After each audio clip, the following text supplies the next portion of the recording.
समाजी तंज़ीम बस्ती पारां Sindh education foundation जे सहकार सां हलंदड़ ट्री टॉप एजुकेशन सिस्टम किरड़ खोस में सकाफ़ती दिहाड़ो मल्हायो वियो। तक़रीब में तंज़ीम जी सरबराह शोहरत ख़ातून रिज़वाना फातिमा समेत स्कूल जे शागिर्दनि शागिर्दियाणियुनि वालिदैन ऐं उस्तादनि शिरकत कई।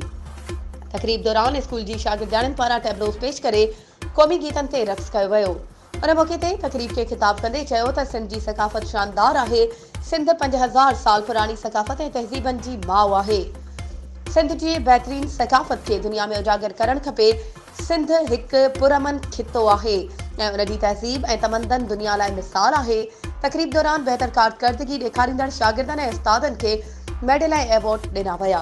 वधीक ख़बरुनि ऐं अपडेट्स जे लाइ असांजे चैनल खे सब्सक्राइब कयो ऐं हा बेल आइकन खे प्रेस करणु न विसारिजो त जीअं असांजी हर नई अचण वारी वीडियो तव्हां ताईं पहुची